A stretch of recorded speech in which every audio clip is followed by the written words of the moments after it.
مما في أيدي الناس رواه أحمد في مسنده أو كما قال عليه الصلاة والسلام۔ محترم بزرگوں، دوستوں اور دینی بھائیوں،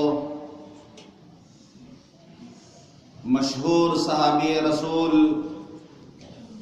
سیدنا ابو ایوب انصاری رضی اللہ عنہ روایت کرتے ہیں کہ ایک شخص حضور پاک صلی اللہ علیہ وسلم کی خدمت میں حاضر ہوا اور اس نے عرض کی کہ یا رسول اللہ،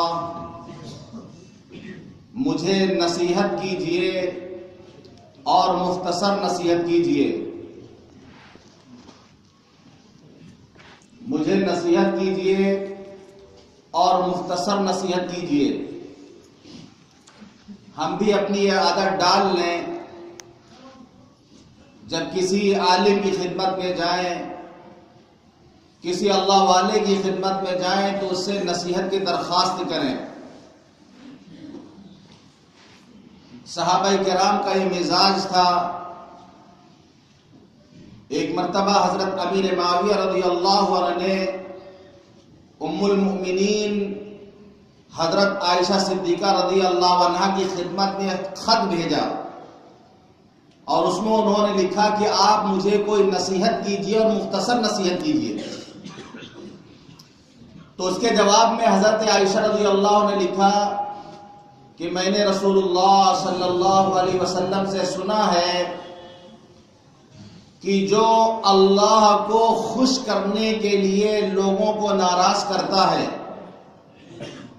لوگوں کی ناراضگی کی پرواہ نہیں کرتا، جو شخص اللہ کو راضی اور خوش کرنے کے لیے لوگوں کو ناراض کرتا ہے تو اللہ اس کے لیے کافی ہو جاتا ہے، یعنی لوگوں کی ناراضگی سے اس کو کوئی نقصان نہیں پہنچتا، اور جو لوگوں کو راضی کرنے کے لیے اللہ کو ناراض کرتا ہے، جو لوگوں کو راضی کرنے کے لیے اللہ کو ناراض کرتا ہے تو اللہ پھر اس کو ان لوگوں کے حوالے کر دیتا ہے کہ ایک وقت آتا ہے کہ جس سے دوستی تھی وہی دشمن بن جاتا ہے، جس کے لیے اللہ کو ناراض کیا تھا وہی ناراض ہو جاتا ہے۔ تو یہ مختصر نصیحت حضرت عائشہ رضی اللہ عنہ نے فرمائی۔ ایک بزرگ ہیں مولانا رشید احمد گنگوہی رحمت اللہ علیہ، ان سے ایک مرتبہ لوگوں نے کہا کہ حضرت آج آپ کو بیان کرنا پڑے گا۔ بہت اصرار کیا تو منبر پر تشریف لے گئے اور اتنا ارشاد فرمایا، الیس اللہ بکاف عبدہ، کیا اللہ اپنے بندوں کے لیے کافی نہیں ہے؟ لوگوں نے کہا بے شک بے شک، بس بیان ختم ہو گیا، اتر آئے نیچے۔ تو انہوں نے عرض کیا اللہ کے رسول، آپ مجھے نصیحت کیجئے اور مختصر نصیحت کیجئے۔ حضور پاک صلی اللہ علیہ وسلم کی ایک ایک بات دنیا جہاں زیادہ قیمتی ہے۔ 3 نصیحت آپ نے ان کو فرمائی۔ پہلی نصیحت فرمائی، اذا قمت فی صلاتک فصل صلاۃ مودع۔ پہلی نصیحت آپ نے نماز کے متعلق فرمائی، کیونکہ قیامت کے دن سب سے پہلا جو حساب ہوگا وہ نماز کے بارے میں ہوگا۔ اول ما يحاسب العبد به يوم القیامہ الصلاۃ، کہ قیامت کے دن سب سے پہلے نماز کے بارے میں حساب ہوگا۔ دنیا میں آدمی کچھ بھی کر لے، کتنا اچھا اچھا عمل کر لے، لیکن اگر وہ نماز نہیں پڑھتا ہے، اگر وہ نماز چھوڑتا ہے، نماز کی پابندی نہیں کرتا ہے تو قیامت کے دن وہ پکڑا جائے گا۔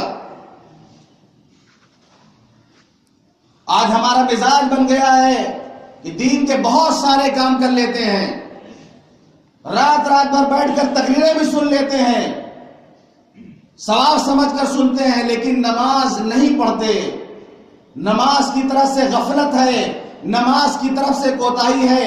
میں نے پہلے بھی عرض کیا تھا کہ جو کعبے کی دیوار کے پاس، حجر اسود کے پاس جو پولیس والا کھڑا ہوتا ہے اگر وہ یہ سمجھے کہ میں تو کعبے کے پاس کھڑا رہتا ہوں، میں تو حجر اسود کے سامنے کھڑا رہتا ہوں، مجھے نماز پڑھنے کی کیا ضرورت ہے، اور میں تو اتنے مقدس جگہ پہ کھڑا ہوں، لیکن اگر وہ بھی نماز نہیں پڑھتا تو اس سے بھی قیامت کے دن پوچھا جائے گا۔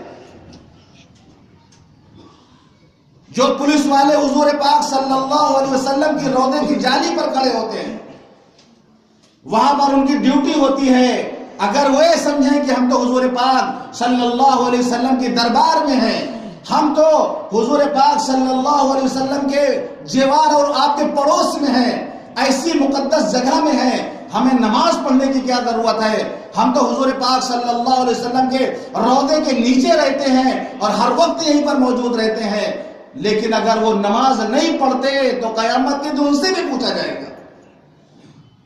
ہم نبی کا کتنا بھی تذکرہ کر لیں، صحابہ کا کتنا بھی تذکرہ کر لیں، بزرگوں کا کتنا بھی تذکرہ کر لیں، لیکن اگر ہماری عادت نماز پڑھنے کی نہیں بنی، اگر ہم نے نماز کو ضائع کیا تو قیامت کے دن ہماری گردن ناپی جائے گی۔ پھر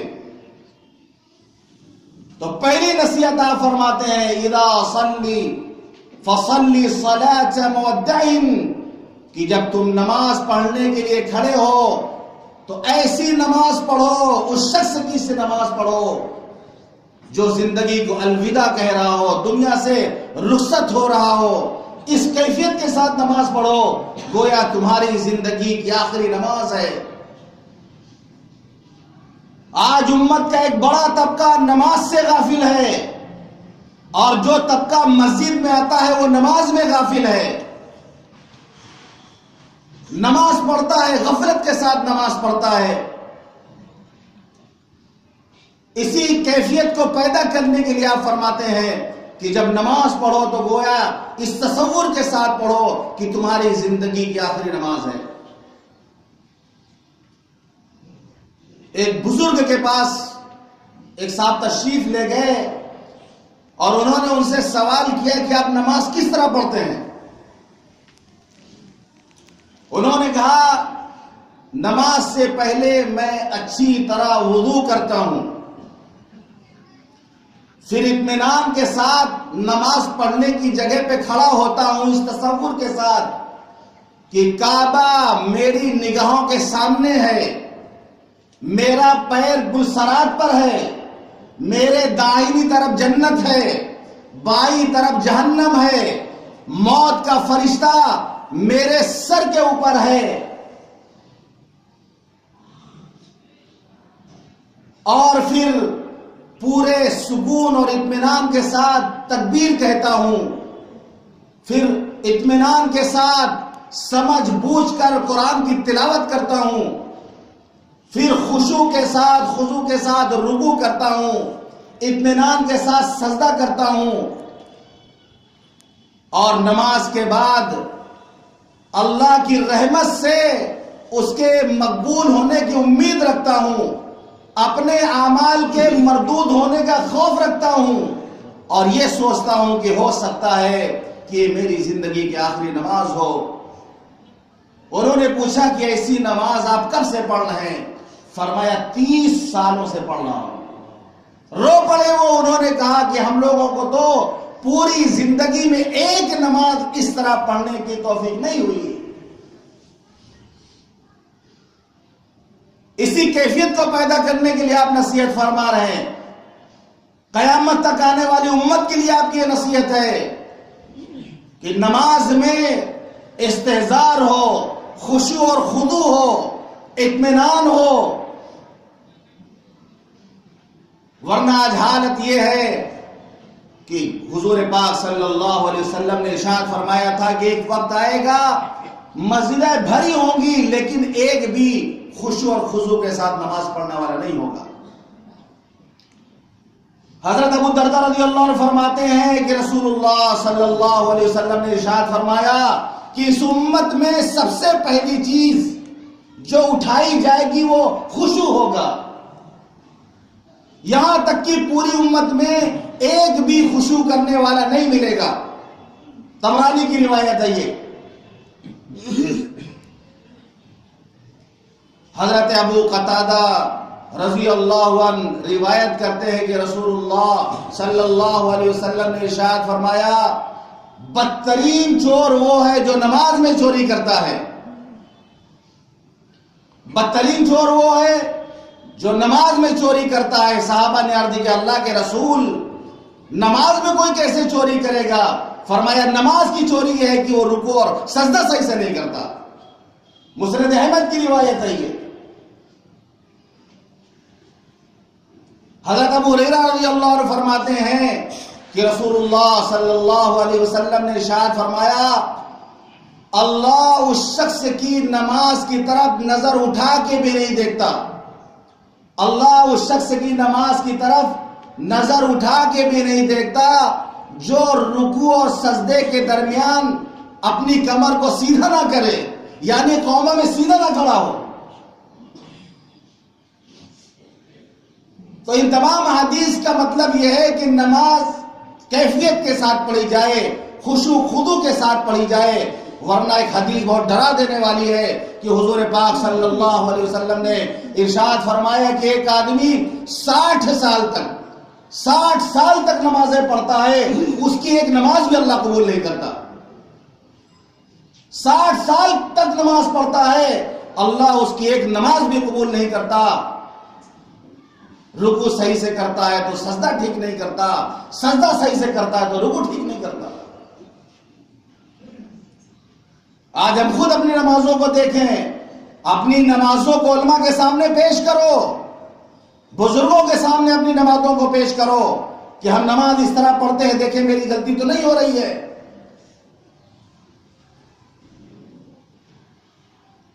تو خشوع خضوع کے ساتھ نماز پڑھی جائے، پورے سکون کے ساتھ، پورے اطمینان کے ساتھ نماز پڑھی جائے. حضور پاک صلی اللہ علیہ وسلم نے ایک شخص کو دیکھا کہ نماز میں داڑھی کھلا رہا.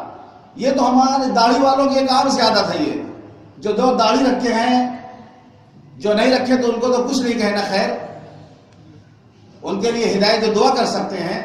لیکن جو لوگ رکھتے ہیں ان کی بھی ایک عادت ہو، نماز نیت باندھیں گے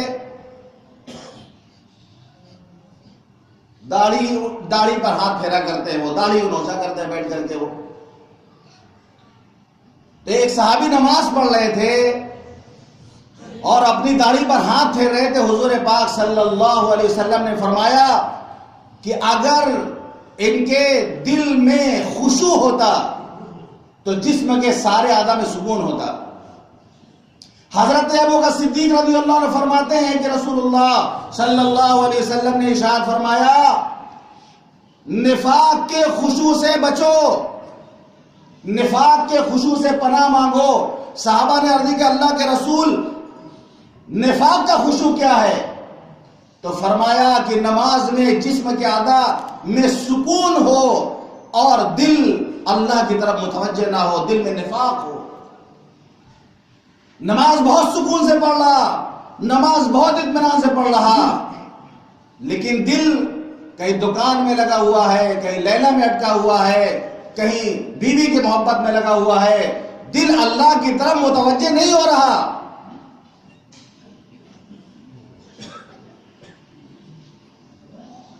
حضرت ایک صحابی ہے، وہ روایت کرتے ہیں کہ حضرت ابو ذر رضی اللہ عنہ روایت کرتے ہیں کہ رسول اللہ صلی اللہ علیہ وسلم نے ارشاد فرمایا اللہ تعالی نماز میں بندے کی طرف اس وقت تک توجہ فرماتے ہیں جب تک وہ نماز میں متوجہ رہتا ہے. نماز میں جب تک وہ اللہ کی طرف متوجہ رہتا ہے تو اللہ اس کی طرف توجہ فرماتے ہیں، اور جب وہ نماز سے اپنی توجہ کو ہٹاتا ہے تو اللہ بھی اس کی طرف سے توجہ ہٹا لیتے ہیں. یعنی اللہ متوجہ ہوں اور ہم اپنی توجہ ہٹا لیں، ادھر ادھر متوجہ ہوں ہم. حقیقت یہ ہے کہ آج ہماری نماز سی ڈی کیسٹ کی طرح ہو چکی ہے. بس اس کو نماز سے پہلے آتے ہم مسجد میں اس کو لگا دیے اور پھر وہ چالو ہو جاتی ہے، اور جب پوری ہو گئی تو بند ہو جاتی ہے. ہم اللہ اکبر کہہ کر نیت باندھ لیتے ہیں واللہ نماز ہماری ہوتی رہتی ہے، تلاوت بھی ہم کر رہے ہوتے ہیں، رکوع سجدہ بھی سارا کام ہوتا رہتا ہے، لیکن ذہن اور دل حاضر نہیں رہتا نماز میں ہمارا. سلام پھیر کے اٹھ جاتے ہیں ہم.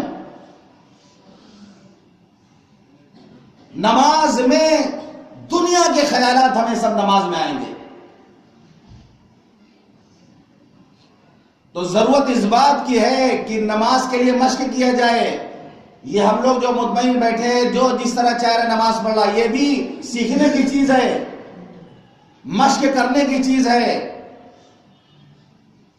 حضور پاک صلی اللہ علیہ وسلم کی ایک رکعت نماز پوری امت کی نمازوں پر بھاری ہے. اخلاص تھا جو. صدیق اکبر کی نماز امت پر بھاری ہے اخلاص کی بنیاد پر. تو آپ نے فرمایا صلو کما رأیتمونی اصلی، کہ لوگوں نماز اس طرح پڑھو جیسے میں نماز پڑھتا ہوں. ہمارے نبی نماز کس طرح پڑھتے تھے، کس کیفیت کے ساتھ آپ پڑھتے تھے، کس توجہ کے ساتھ آپ پڑھتے تھے، کتنا خشوع اور خضوع ہوتا تھا، یہ بھی سیکھنے کی چیز ہے. تو پہلی نصیحت فرماتے ہیں کہ جب نماز پڑھو تو اس تصور کے ساتھ نماز پڑھو کہ گویا تمہاری زندگی کی آخری نماز ہے. دوسری نصیحت فرماتے ہیں وَلَا تَكَلَّمْ بِكَلَامٍ تَعْتَذِرُ مِنْهُ غَدًا، کہ زبان سے ایسی بات نہ کہو جس کے لیے کل تمہیں معذرت چاہنی پڑے، معافی مانگنا پڑے.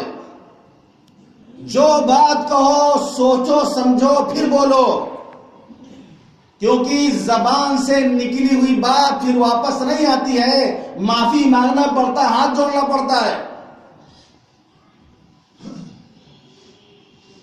من حسن اسلام المرء ترک ما لا یعنی آدمی کی اسلام کی خوبصورتی ہے کہ وہ لا یعنی چیزوں کو چھوڑ دے، بیکار کی باتیں کرنا چھوڑ دے، لا یعنی باتیں کرنا چھوڑ دے. فرمایا من کان یؤمن باللہ والیوم الاخر فلیقل خیرا او لیصمت، کہ حضور پاک صلی اللہ علیہ وسلم نے ارشاد فرمایا کہ جو اللہ پر اور قیامت کے دن پر ایمان رکھتا ہو اس کو چاہیے یا تو بھلائی کی بات کہے، اچھی بات کہے، یا پھر خاموش رہے. زبان اللہ کی بہت بڑی نعمت ہے. جو لوگ بول نہیں پاتے ہیں، اپنے معافی ضمیر کو ادا نہیں کرتے، ان سے پوچھے کہ زبان کتنی بڑی نعمت ہے. جو گونگے ہیں جن کو اشاروں سے کام لینا پڑتا ہے، ان سے پوچھئے زبان کی نعمت کتنی بڑی نعمت ہے.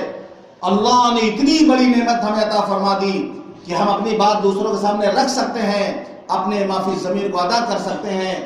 تو اس نعمت کی قدر بھی ہم کریں اور اس کی حفاظت بھی ہم کریں. بزرگوں کے ہاں بڑا اہتمام تھا کہ زبان کو کنٹرول میں رکھتے تھے. وہ ایک بزرگوں کے بارے میں آتا ہے، ایک مرتبہ جا رہے تھے، ایک دیکھا نیا مکان تیار تھا بنا ہوا. انہوں نے پوچھا کہ بھائی یہ مکان کب بنا ہے؟ لوگوں نے بتا دیا کہ یہ فلاں تاریخ میں یا فلاں وقت میں بنا ہے. پوچھنے کو تو پوچھ رہے انہوں نے. پھر آگے بڑھ کے کہنے لگے کیا ضرورت پڑ گئی تجھے، کیا ضرورت پڑ گئی تھی تجھے سوال کرنے کی مکان کب بنا ہے؟ مکان بنے کہ بگڑے، کیا ضرورت پڑ گئی تھی فضول گوئی کرنے کی؟ کیوں بیکار کا سوال تو نے کیا؟ نفس کو لامت ملامت کرتے رہے کہ بیکار کی بات کرنے کی عادت پڑ گئی، 1 سال تک تجھ سے روزہ رکھواؤں گا. ایک بزرگ اپنے ایک دوست سے ملنے کے لیے عصر کے بعد گئے. گھر میں معلوم ہوا کہ وہ سو رہے ہیں. ان کی زبان سے نکلا کہ سونے کا کوئی وقت ہے. کہنے کو تو کہہ دیا، جب واپس سونے لگے تو نفس کو لعنت و ملامت کرنے لگے کہ تم کون ہو تو کہنے والے کہ عصر کے بعد کوئی سونے کا وقت ہے. اب اس کی مرضی جس وقت چاہے سوئے، کیوں تم نے فضول بات کی؟ اپنے نفس سے کہا کہ ساری رات تجھے جگاؤں گا اور نمازوں میں مشغول رکھوں گا، فضول کو عادت تجھے پڑ گئی. تو سزا دیا کرتے تھے. بولنے کے بعد اگر کبھی پہلی بار سوچ کے بولتے تھے، لیکن اگر غلطی سے نکل گیا تو سزا دیا کرتے تھے. یہ تو ان چیزوں میں آج ہماری زبان تو اتنی تیز ہو گئی ہے، اتنی تیز ہو گئی ہے کہ ہم اللہ کے بارے میں بول دیتے ہیں، عام طور میں بول دیتے ہیں، کیا بول دیتے ہیں؟ بارش مثال کے طور ہونے لگے، اگر بہت سے لوگ کہتے ہیں بتاؤ بے موسم برسات، اس وقت بارش ہونے کے کوئی تک نہیں ہے، ایسے اس وقت کیسے بارش ہونے لگی؟ دھوپ بھی نکلی ہے، بارش بھی ہونے لگی، یہ کون موقع ہے بارش ہونے کا؟ قیامت کے دن اللہ نے صرف اسی پر ہماری پکڑ کر لی، اسی پر اللہ نے ہماری پکڑ کر لی کہ پانی برسانے والا میں تھا، کس وقت برسانا چاہیے نہیں برسانا چاہیے اس کی حکمت مجھے معلوم تھی، تو کون تھا اعتراض کرنے والا کہ بے موسم برسات ہو رہی؟ عام طور پہ ہماری زبانوں پہ بات آ جاتی ہے، یہی ہے، ہماری زبان تیز ہو گئی ہے، چلنے میں تیز ہو گئی ہے، تو زبان کو کنٹرول میں کرنا ہے۔ بعض صحابہ تو زبان کو پکڑ کر رکھا کرتے تھے تاکہ بلا وجہ بولے نہیں ہے۔ آج آپس کا جو بگاڑ، آپس کا جو فساد، جو کچھ بھی ہوتا ہے زبان کی بدولت ہوتا ہے۔ تو آپ فرماتے ہیں کہ ایسی بات زبان سے نہ کہو کہ کل معذرت کرنی پڑے۔ علماء کی بھی سوچنا چاہیے کہ تقریر میں ایسی بات نہ کریں کہ کل جب ان سے پوچھا جائے تو کہ پتہ حوالہ ہی کہیں نہیں ہے، بغیر حوالے کی بات کہہ دی، اعتراض کر دیا گیا کہ مولانا صاحب آپ نے اپنی تقریر میں یہ بات بتائی تھی، کہاں لکھا ہے یہ؟ اب وہ تو اپنی طرف سے بول گئے۔ تو بیان میں بہت سوچنا سمجھنا ہے، بہت سوچ سمجھ کر کے بیان میں بھی بات کرنا ہے کہ اگر کوئی پوچھ لے کہ آپ نے یہ جو بات کہی کہاں لکھا ہے یا آپ نے کہاں سے کہی، تو اس کی دلیل بھی موجود ہو۔ عام طور پر اس سے غفلت ہوتی ہے۔ جمعی کا بیان آپ دیکھ لیجئے، جس اہتمام سے ہونا چاہیے اس اہتمام سے نہیں ہوتا۔ آدمی نہانے دھونے میں لگ گیا، ناشتہ پانی میں لگ گیا، جمعہ کا وقت آیا، بیان شروع ہو گیا۔ مطالعہ ضروری ہے، پڑھنا ضروری ہے۔ بزرگان دین تو یہاں تک فرماتے ہیں کہ اگر کوئی بچوں کو الف با کا قاعدہ بھی پڑھائے، اس کو آتا ہے الف سے تک، الف زبر الف زیری سب تو یاد ہے، اس کو آتا ہے، لیکن فرمایا کہ اگر الف با کا قاعدہ بھی پڑھاتا ہے تو پڑھانے سے پہلے اس کو مطالعہ کر کے آنا چاہیے۔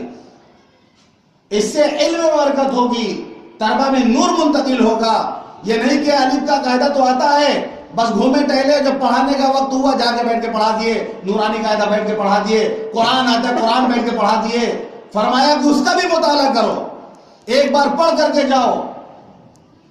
اللہ کا شکر ہے میں فجر کے بعد پڑھتا ہوں کتاب، کبھی حدیث پڑھتا ہوں، کبھی تفسیر پڑھتا ہوں۔ مجھے 15 سال ہو گئے، 15 سال میں ایسا کبھی نہیں ہوا کہ میں نے بغیر مطالعے کے آگے پڑھ دیا ہو۔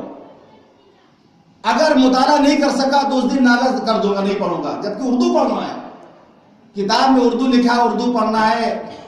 لیکن یہ اللہ کا فضل ہے کہ 15 سال میں بغیر مطالعے کے میں نے اس کتاب کو نہیں پڑھا کبھی فجر کے بعد۔ اور یہ بھی اللہ کا فضل ہے کہ میں جمعے میں جو آپ کے سامنے بیان کرتا ہوں، ایک ایک لفظ کا پہلے میں مطالعہ کرتا ہوں۔ جمعہ کے دن ناشتہ نہیں کر پاتا، میں رات کے کھانا کھائے ہوئے صبح کا ناشتہ بھی نہیں ہوتا، صرف اس لیے کہ آپ کو کچھ بتانا ہے مجھے۔ ناشتہ نہیں کرتا، حلق سے ناشتہ نہیں اترتا، صرف اس فکر میں کہ مطالعہ کرنا ہے، آپ کو کوئی اچھی بات پہنچ جائے، نئی بات پہنچ جائے۔ تو جب نماز پڑھا لیتے ہیں تو جا کے اچھا لگتا ہے۔ تو امامت کوئی آسان کام نہیں ہے، بہت بڑی ذمہ داری ہے۔ مصلی پہ آدمی کھڑا ہوتا ہے، ذرا سی غلطی ہو جائے پورے مقتدیوں کا وبال اسی پر آ جائے۔ سورہ کون سی پڑھنا ہے، پڑھنے میں تلاوت میں ہو سکتا ہے کہ بھول جائے۔ وقت کا اہتمام، ہم آپ ڈیوٹی کرتے ہیں کسی آفس میں، ایک مرتبہ جانا ہوتا آفس، صرف ایک مرتبہ دکان پہ جانا ہوتا ہے، لیکن تاخیر ہو جاتی نہیں ہوتی، 2 منٹ 5 منٹ تاخیر سے پہنچے۔ امام مؤذن کو تو 5 مرتبہ وقت کی پابندی کرنی پڑتی ہے دن بھر میں، سیکنڈ سے چلنا پڑتا ہے، سیکنڈ سے بات کر رہا ہوں میں، سیکنڈ سے چلنا پڑتا ہے۔ ایک مرتبہ نہیں، 5 مرتبہ۔ کون ہے دکان والا، کون ہے آفس والا جو تاخیر نہ کرتا ہو پہنچنے میں؟ 2-4 منٹ یا سیکنڈ کی بات کر رہا ہوں میں۔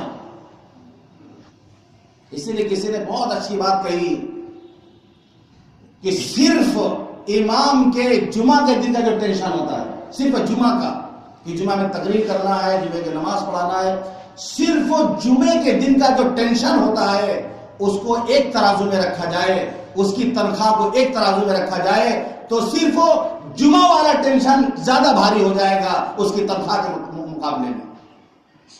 5 وقت ہفتہ بھر جانے دیجیے، صرف جمعے کی بات کر رہا ہوں میں۔